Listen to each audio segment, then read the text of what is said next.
Yes, sir. It's your boy Hayes. We're back with another one, guys. So let's go and jump right into it. Before we do that, let's give this video a thumbs up. If not, you already know. So this week has started off wild. Just as we expected, guys, in last night's video, I told you guys it would be a roller coaster.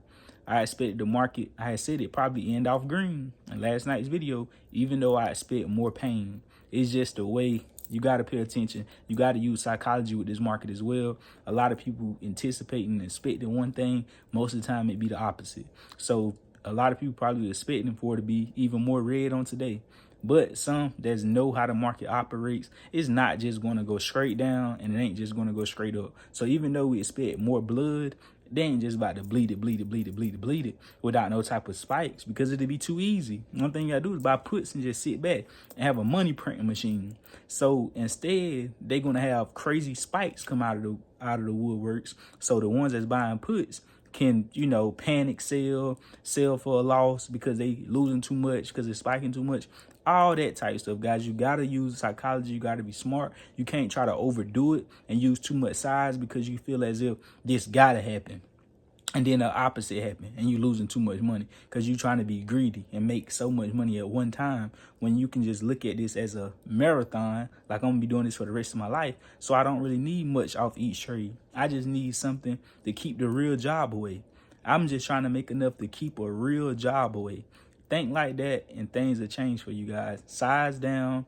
Only come out for the best opportunities. Don't just be going out trading any and everything. Wait for the best setups. Wait for the best moments and then attack, guys. And then attack. The market was wild today, though. What we had seen, I was watching Netflix, Meta, Tesla. The first call out this morning, I had called puts on Meta. Or Meta, I believe. Yeah, it was Meta. And it came down a little bit, a dollar or two, and then it shot up.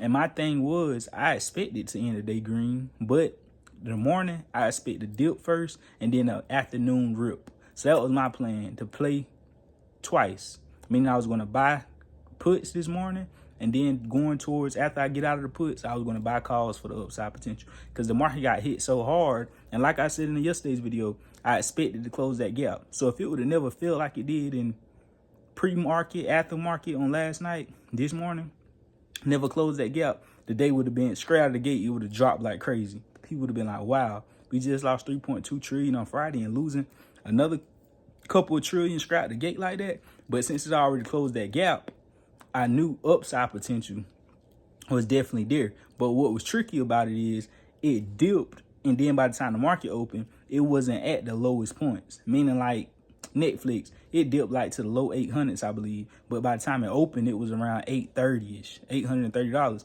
825 or something. So it still had room to go back and test that low 800s before ripping. And that's what I was anticipating on. Same thing with Meta and Tesla.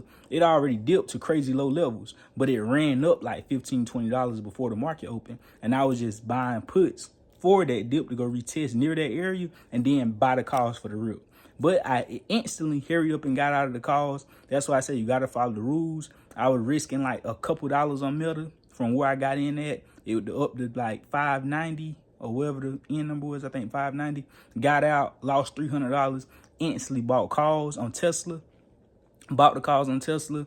Made 150% return. Made $1,000 in literally like the next 30 minutes. Happened quick. Soon as I got out, it tanked right back down. Tank went red. Could have rinsed and repeated. Could have ended up buying puts at that level.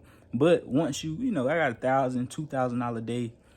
$800 a day, I'm done. Ain't no need to trade again. So you got 5 trading days. You averaging that per day, that could be $3,500 to $5,000, $6,000 per week. You don't need no more than that. Ain't no need to be greedy, guys. So anyways, that's how I went with that. And 9 times out of 10, whenever you in a position, you don't never want to really add to losers. Add to winners.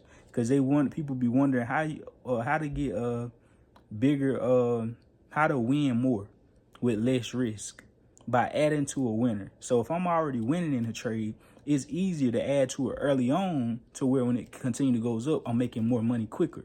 And I'm going to get out of it quicker because I'm making more money quicker. So I ain't got to wait as long as I would wait if I didn't buy more. Whenever you're losing, don't add more and add fuel to the fire. And now you're losing even more because it's going to continue to go down on you. So anyways, take heed of that. So the SPY going into tomorrow, guys, I do believe it's going to be tricky. You know, usually I'm very blunt, straightforward. I'm going to say, hey, I'm buying this, I'm buying that. I believe this is going to do that. Right now, it's in a sticky situation. It could spike up very aggressively or it could pull back like hell. And the thing is, what's tricky about tomorrow is you got to pay attention to detail. You got to pay attention to what's going on in the news. You got to pay attention to what's going on in the markets. If you're paying attention, the day when that crazy spike happened with Meta, Tesla, and all that, that happened because fake news had got leaked. They basically had said, what was it? Who was it? It was a top White House economic advisor. He came out and said Trump was considering a 90-day pause on tariffs. So when he came out talking about a 90-day pause, the investors, they like, oh yeah, we got time. This shit about to run up. Bought it, it spiked. And then they came out and said, hey, White House account said that was fake news.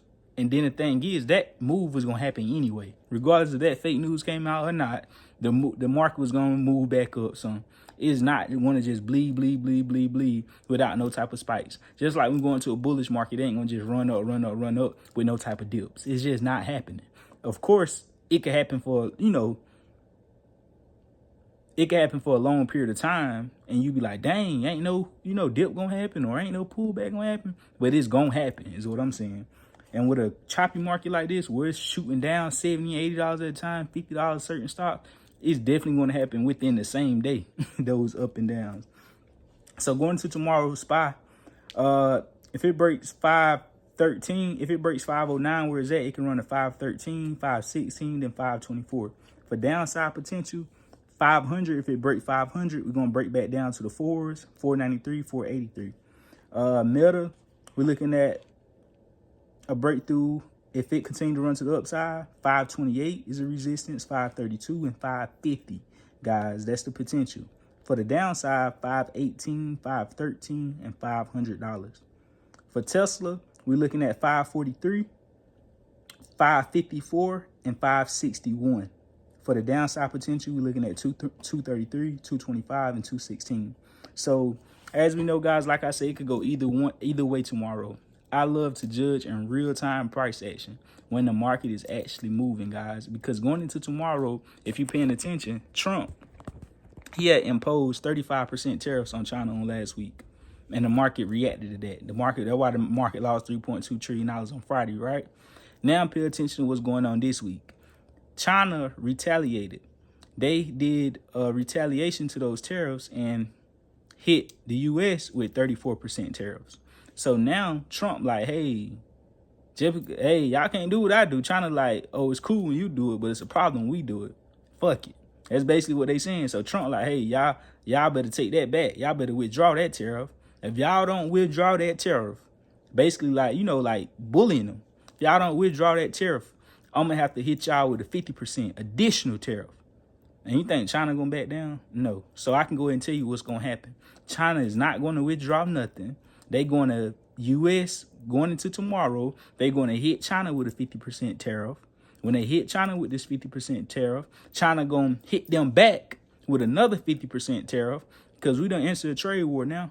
And then it's just going to be back and forth until one of them give up, guys. And the market is definitely going to be affected by this. And that goes into effect April the 9th. He will impose it April the 8th, giving them, 24 hours to withdraw it. But it will go into effect April 9th. So the market could possibly run up until tomorrow, towards tomorrow, April the 9th, when it's actually imposed, and then tank again and blow past all those levels that we just seen to the downside. Or it could tank tomorrow, anticipating, already pricing in what's expected to happen, and then come April 9th, it spike off again because of reverse psychology. So many people seen what happened Friday with the tariffs. I wouldn't be surprised if reverse psychology happened. Even though it's still going to end up going down, it just ain't going to go down at the time that you expect it to go down. So pay attention to detail, pay attention to things like that, guys, because I done seen it time and time again, where you see things that lines up and it do, what it's supposed to do fundamentally. And then, the market doesn't have to be rational. So I just want you to pay attention to that. So even though these tariffs about to go into the Fed, about to hit them across the head big, that don't mean the market going to absolutely tank that same day. It could run up and then tank the next day. So that's why I say real-time price action ain't nothing better than that. Ain't nothing like that. So you already know what to do, man. Add your boy on Instagram at the B Hayes Show. Feel free to join VIP 3rd tier. And be smart, guys. Play smart, play smart, play smart. Don't be in a rush. Don't be in a rush at all. You already know, man. Love. Peace.